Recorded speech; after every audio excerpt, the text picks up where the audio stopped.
Good morning, everyone. Can everyone give me an indication that you can hear me clearly?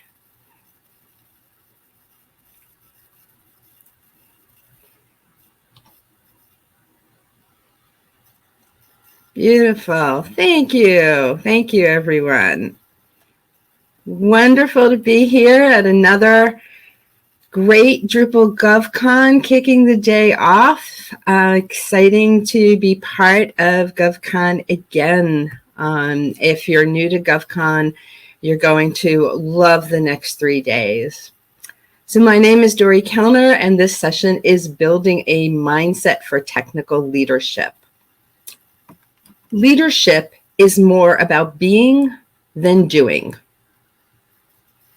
Leadership is more about being and doing than doing.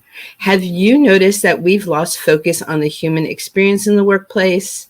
So today we're going to unpack how we can become leaders who can facilitate lasting change to workplace culture. And to start, we're going to just take a moment together to arrive, especially since this is the first session of the morning. So if you'd like to take a couple of deep breaths and come into a comfortable seat, and just notice what you're bringing into the session today. Notice your mood and your energy level.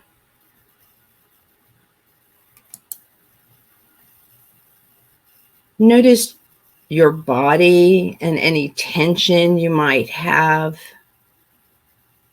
Just trying to arrive in this very moment. Allowing your mind to catch up with your body so that you're present here right now. Not changing anything, just witnessing what's coming up for you at the moment.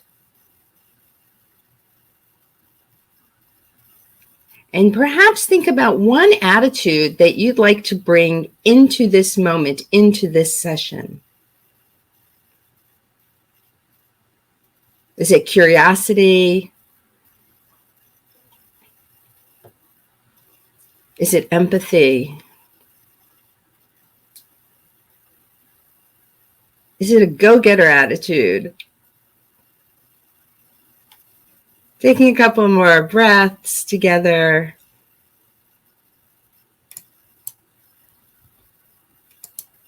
Recent studies have shown that since the start of the pandemic, we're working longer days and holding more meetings and sending more emails. And most of this is due to the fact that we've got these blurred schedules and boundaries between our home life and our work life.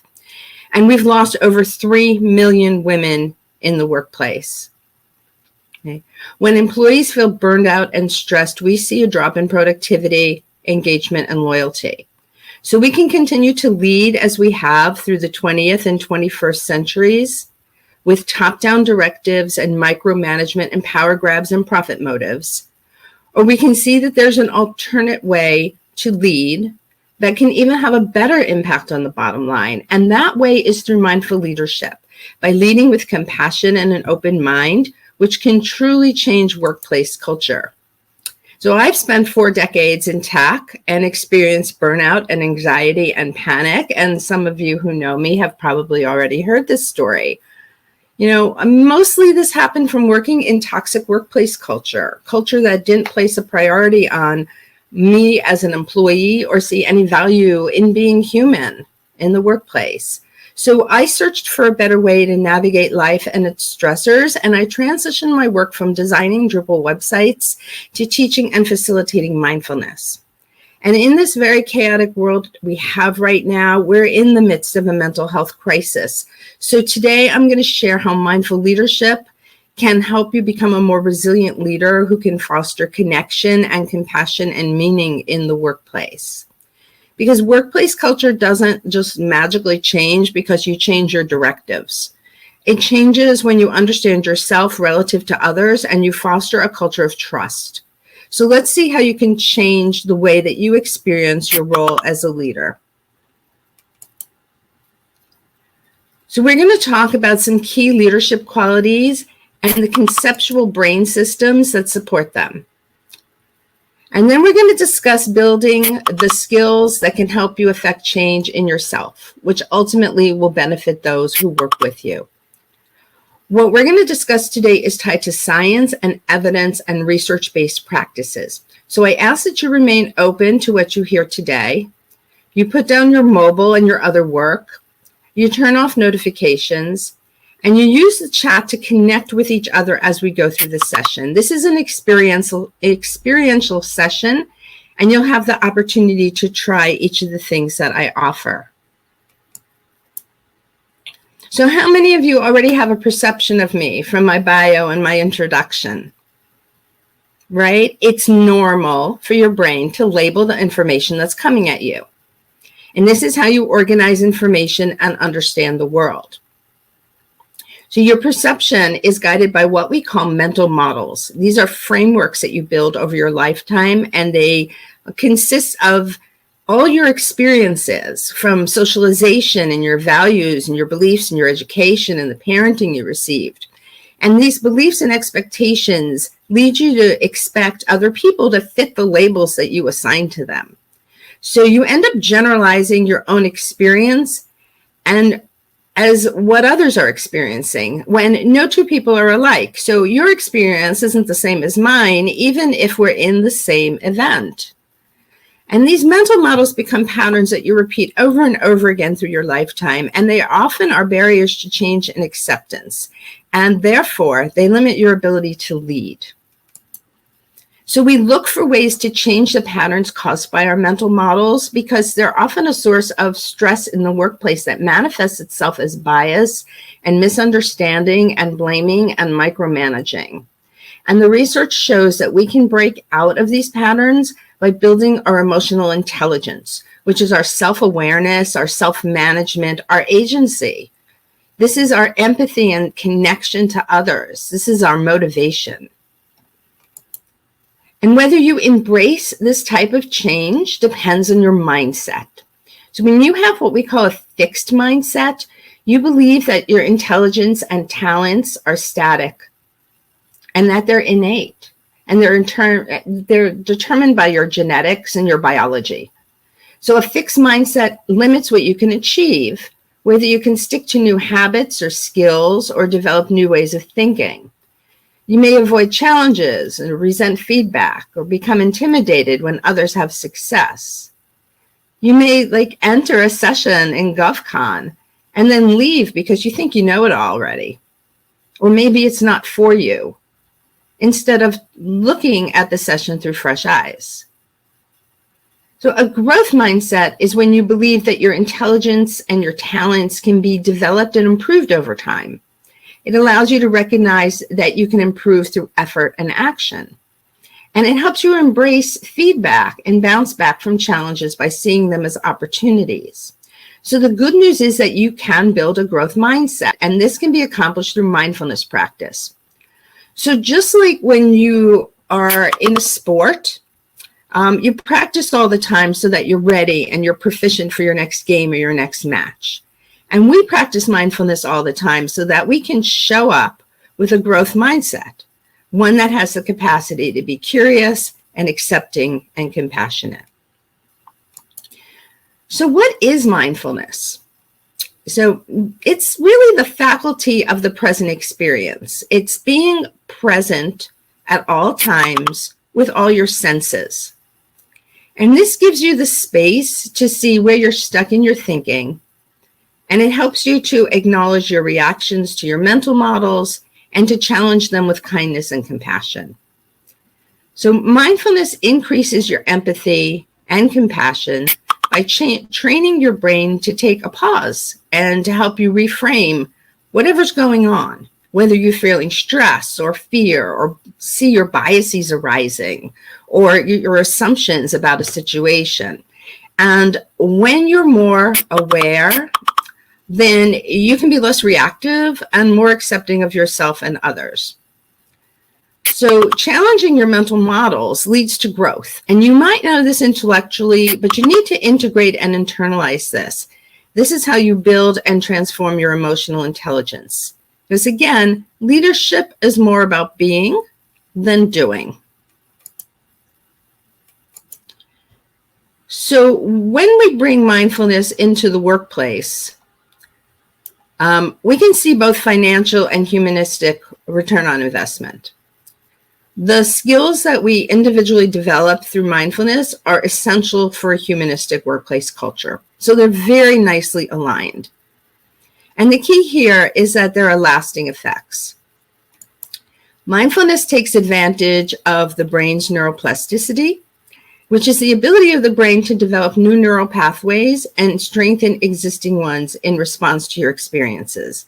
And this is how you can train your brain to develop a growth mindset and become a more effective leader.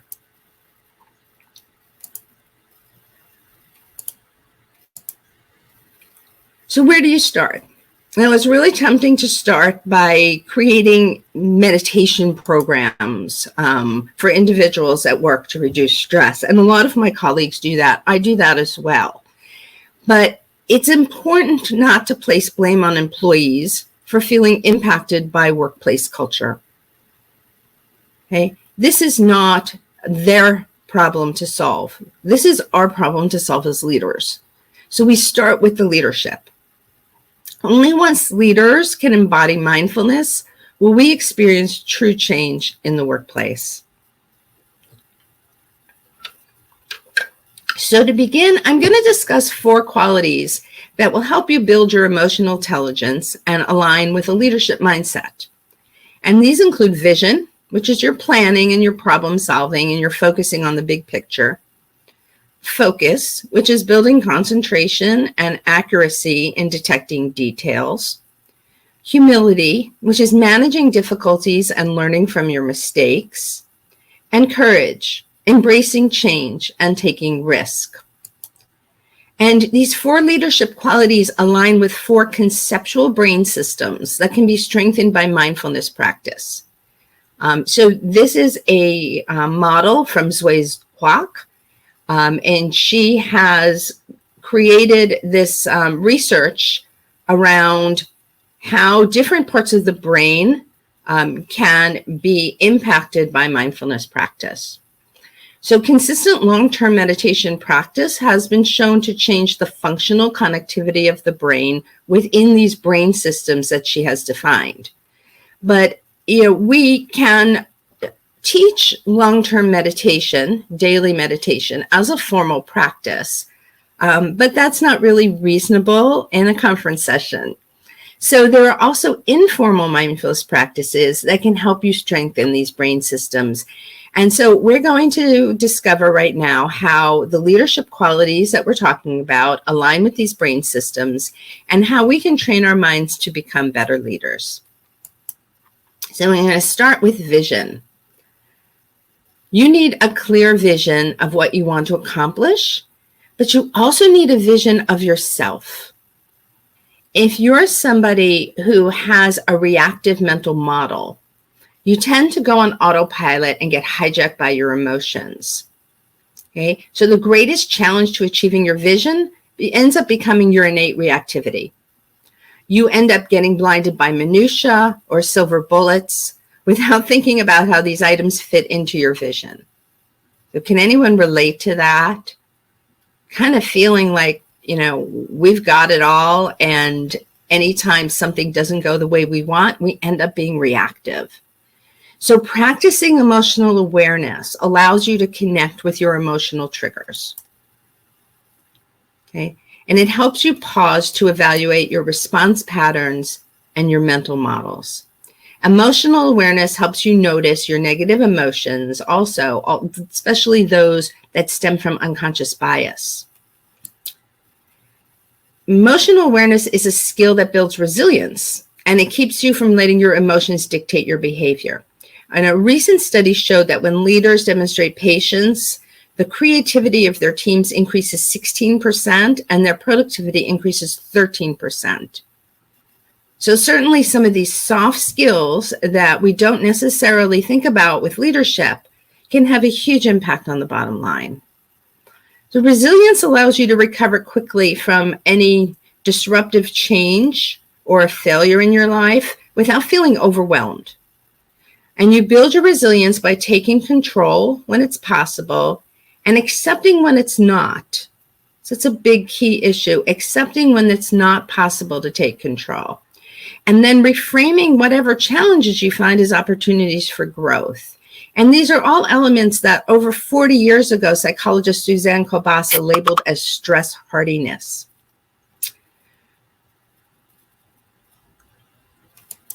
So we're going to go into a little bit of science here. Strengthening the resilience system builds emotional awareness. Okay. So we're going to go through a little bit about how the brain system really works in this case.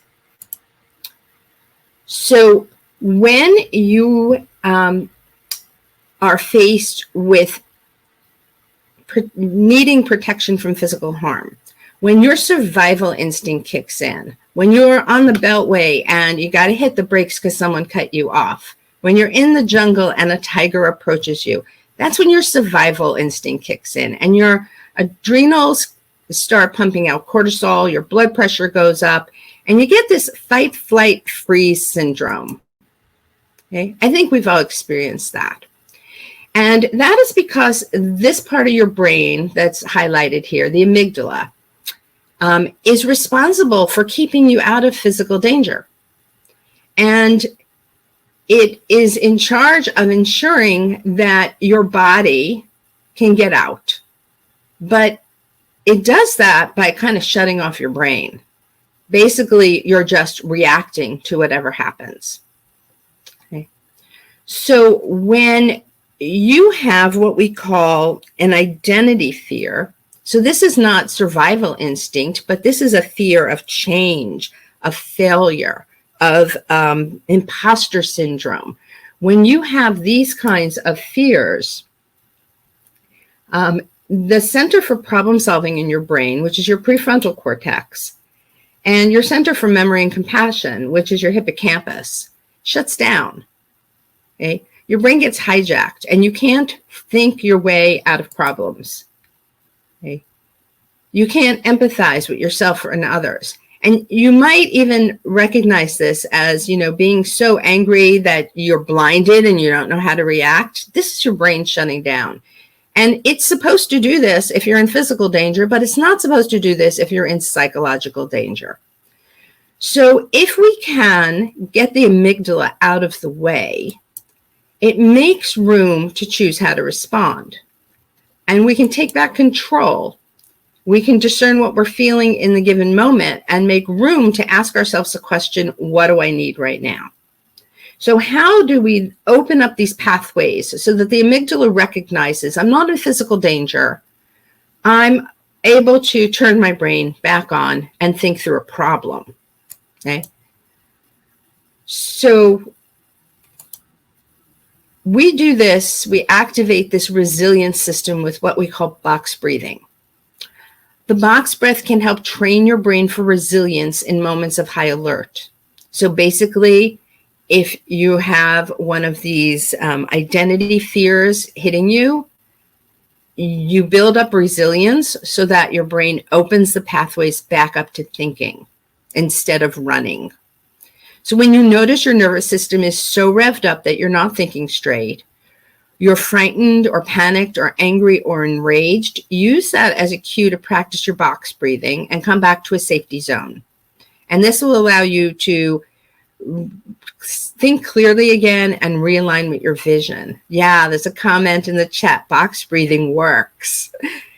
Likewise, if your nervous system is too shut down or numbed out or not taking any action at all, that's also not resilience. So either you're revved up or you're numbed out, and box breathing will reactivate your brain again. And you can begin to re-engage with what's happening and decide what to do about it. And in fact, the Navy SEALs practice this all the time when they're in times of high danger.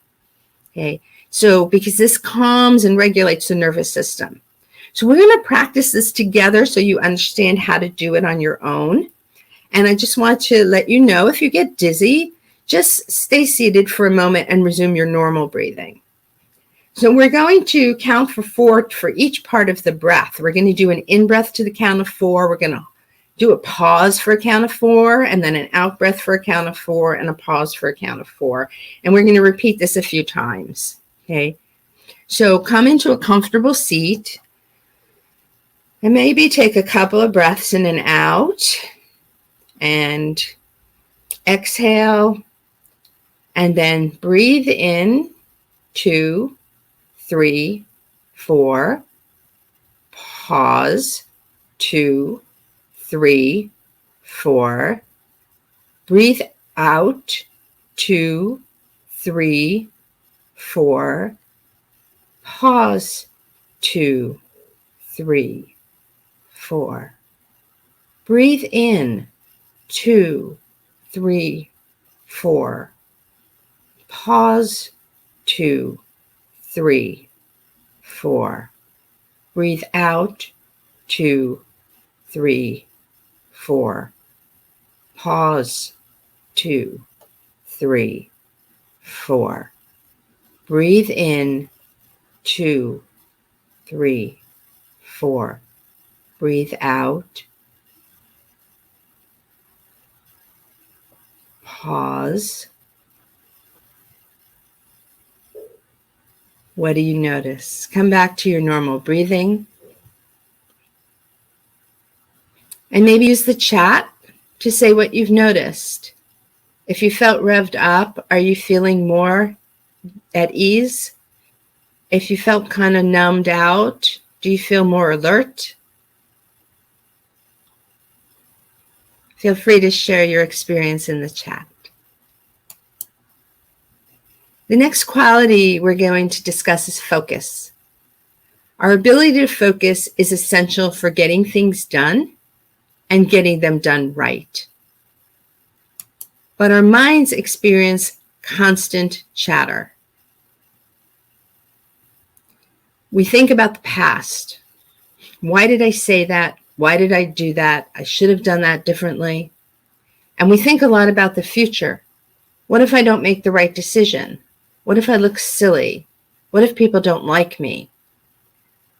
And we also multitask a lot, so we really limit our ability to deeply focus. So how can we improve concentration and decide where it's best to focus at any given moment? The focus is a key element of emotional intelligence, and it provides direction by allowing you to be in touch with what's happening both internally and externally. And as a leader, it's important you learn how to focus on yourself, on others, and on the wider ecosystem. So like, did you ever drive somewhere and not remember how you got there? Or you're in a conversation, you forgot what was just said? Or I know a lot of people, you get introduced to somebody and you forget their name a minute later. So successful leaders know how to focus on their attention and direct it where it can bring about the greatest benefit. And strengthening the attention system leads to deeper concentration, a longer attention span, and increased accuracy in remembering details. But a study from Harvard shows that our minds wander 47% of the time. So we can't stop our minds from wandering, but we can learn to bring our focus back to the present moment and get stuff done. To reorient your attention to when you're distracted, to notice when something isn't quite right, to notice when your mind is wandering off, to move out of your habitual actions and to see things as if they're the first time you're seeing them. And to minimize your reactivity, your reactive attention, and not focus on things that create anxiety. So when your mind wanders, the default mode network of the brain is activating. Okay? And when you guide your awareness back to your breath, your brain reopens. Remember that diagram we had of the prefrontal cortex? The prefrontal cortex begins focusing your attention again. So we're going to practice an awareness of breath meditation. And if you have trouble following your breath, there are other ways to do this meditation. So one is to notice the contact points of your body. If you'd rather focus on your butt in the seat or your hands in your lap or your feet on the floor, You can do that instead of focusing on your breath. If you'd rather focus on the sounds in the room, you can do that as well. Both of those will give you the same activation of the brain. So let's start by taking 2 cleansing breaths, which is an easy breath in and then a longer exhale. An easy breath in and a longer exhale. Now come into a dignified seat with your feet flat on the floor and your spine tall, but at ease. And bring your awareness to your breath or to the contact points of the body or to sound. And rest your awareness. Notice what's coming up for you.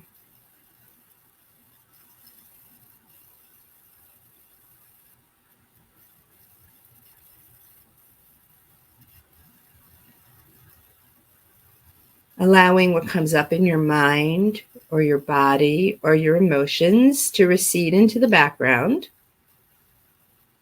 and bringing your focus to your breath.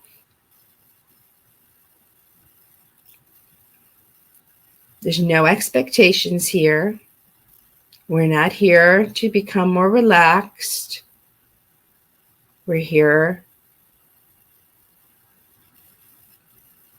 to simply notice what arises without any judgment. And anytime our mind starts to wander, we're going to strengthen that connection to our brain by acknowledging that our minds are wandering and bringing the focus back to your breath.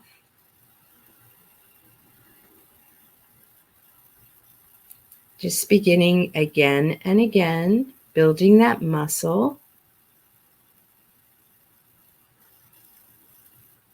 without any judgment.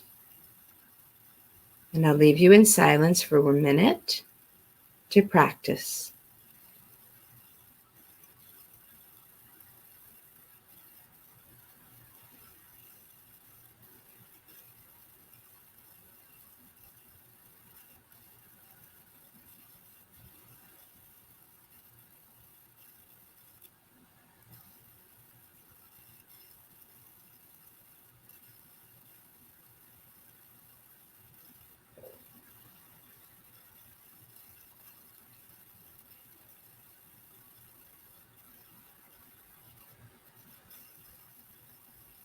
Noticing when your mind wanders, acknowledging it, bringing your focus back.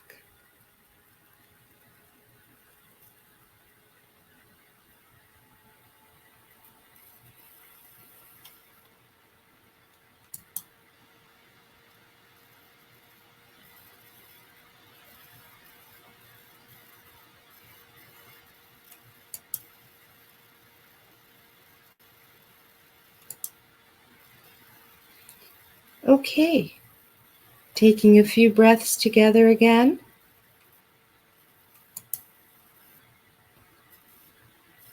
And if you had closed your eyes, you can open them. And use the chat. What did you learn about your mind? How was this experience for you? If anyone would like to share in the chat. Wow, I'm so distracted all the time. Yeah. I didn't get enough sleep. It clears the clutter in your head a little. Yeah. This is a practice that you can use daily to strengthen your attention and concentration. And as I said earlier, the reason this works is because you create new neural pathways in your brain that allow you to know how to focus attention when it's needed. Okay. The next quality is humility. Humility is about knowing what you don't know, being okay with making a mistake or asking for help, and showing that you have the authenticity and the confidence to put it all out there. We all feel fear looking inadequate, and this inadequacy often manifests itself as self-criticism. Okay? But you know what? We often can find a voice from the past that kind of helped us along this self-critical path. Maybe it was a parent or a teacher or a boss, or maybe it was an offhand remark from a friend. These voices become part of our identity, which is our mental model, and they aren't necessarily true. And the research shows that practicing self-compassion and gratitude not only makes you more resilient, but it allows you to build the skill of empathy for others. So empathy is a key element of your emotional intelligence. It allows you to connect to the pain of others, what they're going through in their personal lives that might impact them at work. When we say, "How are you arriving today?" that means that we care about what is going on in people's lives before they show up at the workplace. Now, empathy can make you more relatable and approachable. It sets a good example for others, and it creates a more humanistic work environment. This is how we build morale and productivity and loyalty. And the research shows we can build empathy and connectedness by practicing self-compassion and gratitude. So strengthening the brain system called the connection system builds empathy. When you seek and give social support in times of challenge, you bring people together and you demonstrate your leadership. Okay. The strengthening the connection system not only makes you feel more connected to others, but allows you to see people as human beings and see their story. It allows you to feel other people's emotions, and it allows you to be sensitive to other people's pain and truly express altruism, attuned to the experience that others are having. It also gives you an increased feeling of well-being.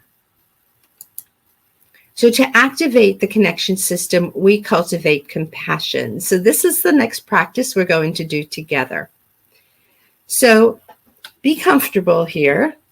And if you'd like, you can close your eyes, but simply start imagining a good friend coming through the door. Maybe this is somebody who was a role model in your life. Maybe it's somebody who's been unconditionally loving or generous or wise. And it can be a family pet if you'd like. I know mine were unconditionally loving. So think about their loving qualities and notice the feelings that come up. Maybe you're feeling some warmth or some kindness. Maybe you feel it in your heart. You can even place a hand on your heart to connect to this feeling of unconditional love. Not trying to force anything, but just feeling how good it feels when people bring their loving qualities to your life.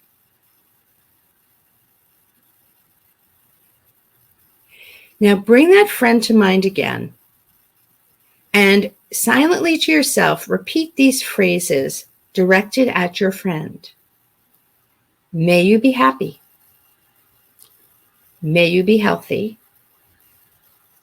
May you be free from inner and outer harm. May you care for yourself joyfully.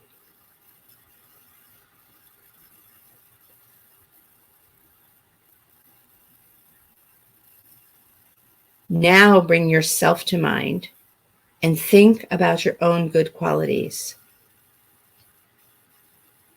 Notice how this feels without any judgment. And then we're going to offer yourself the same loving kindness phrases.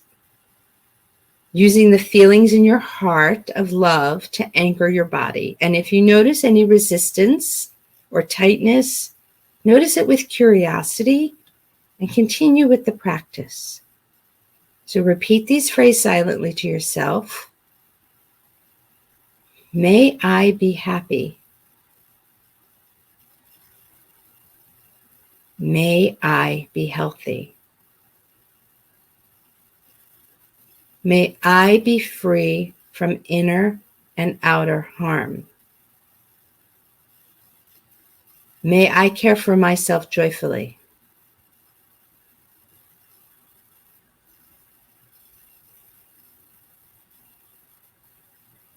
Take a few breaths to let that sink in. We're often much harder on ourselves than we would ever be on the others in our lives.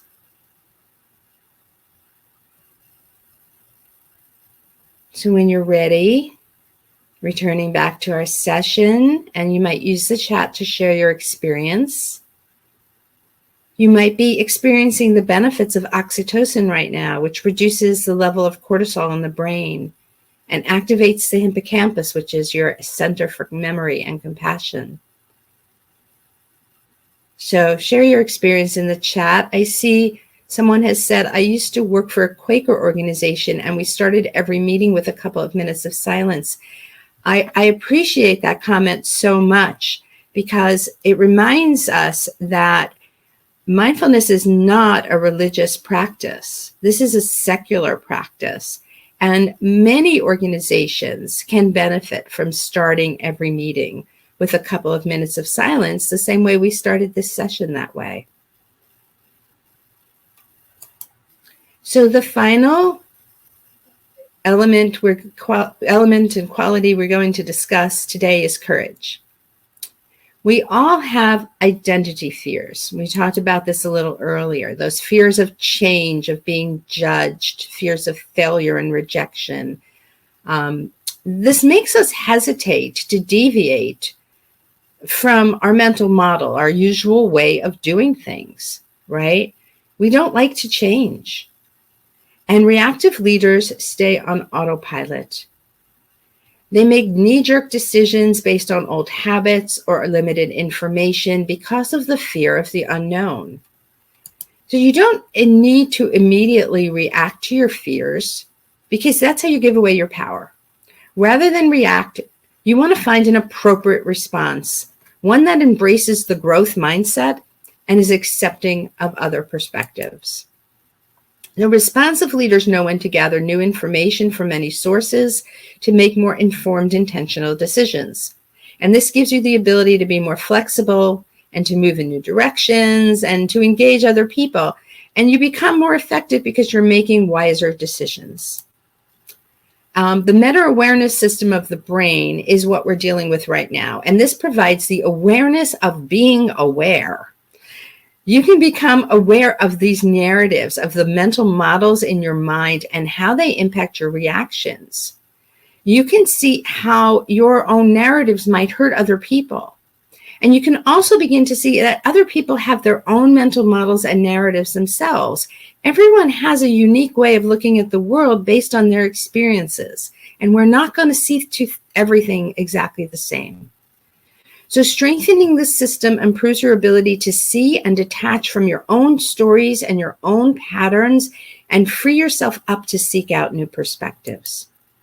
And we use the stop practice to help you notice what's going on within and around you, especially in times of crisis. Okay. So imagine yourself with a critical deadline. I think this one is really relatable. You're just informed that a component of the system isn't going to be ready. So instead of allowing your emotions to hijack you, you're going to start by slowing down and disengaging. You take a few breaths. Remember that easy inhale and longer exhale that we practiced earlier? This will calm the nervous system. And now observe what's happening within and around you. So similar to our opening practice, what's happening in the body? Are you sweating? Is your heart rate going up? What is happening in your mind? What do you see? What do you hear? Are you feeling stressed? Are your emotions getting the best of you? Are you getting angry? This break gives you the ability to guide your thoughts to become in tune with the moment. And that way, you can provide an appropriate response that's more aligned with the context of the situation. And you don't have to reply immediately. If somebody walks into your office and says a component of the system isn't going to be ready, you can disengage. You can ask a few questions. You can say, thank you, I'll get back to you on that. Coming up with the appropriate response to align with the context of the situation. So in summary, we discussed the interplay of your mental models and your mindset. And then we addressed 4 leadership qualities: vision, focus, humility, and courage, and their associated conceptual brain systems that can help you strengthen emotional intelligence. And we talked about the mindfulness practices that build each one. So the resilience system builds emotional awareness and enables you to recover from distress and not get hijacked by your strong emotions. And we practiced box breathing.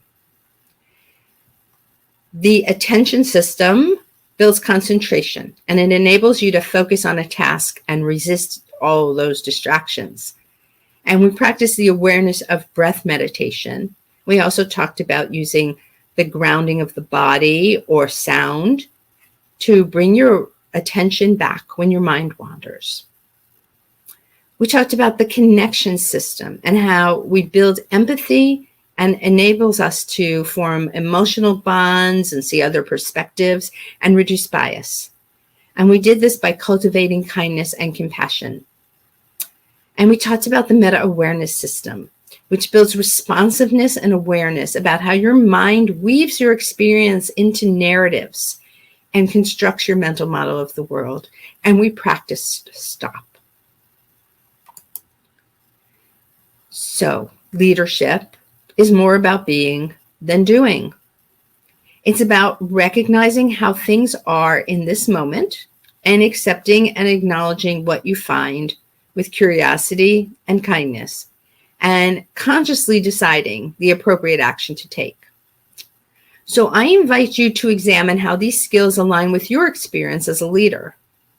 When you embrace mindfulness, you can build your growth mindset so that you can act with greater intentionality. This will help you create a humanistic workplace culture by being a role model who encourages personal control and well-being. So I invite you to drop into the chat one practice that we did today that you can commit to this week to start your journey into advancing your growth mindset and becoming a more conscious leader. So use the chat where any of these practices is something you can relate to, that you can try to commit to for at least a week, just to experiment and see how you can build your growth mindset.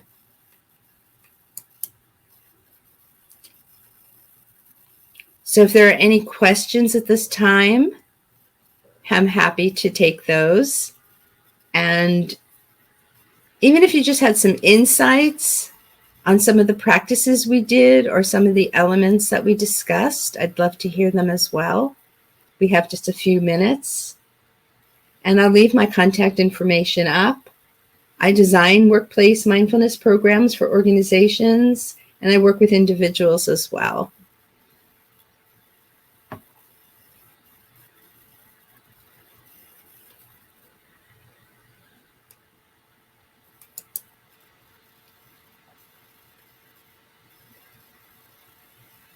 I'm going to wait one more minute or so in case anyone's typing any questions in. And thank you for the lovely comments. Great way to start DrupalCon. Empathy. Keep empathy in mind as you go through the con. It's challenging to be a speaker. There's lots of people who have fear of public speaking. They do their best.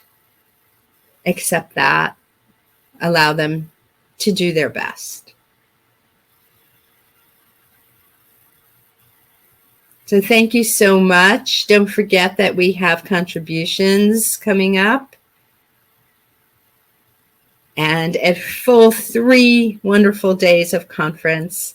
I appreciate all of you joining me today, and thank yourselves for trying these practices, and I hope that they will continue throughout your week.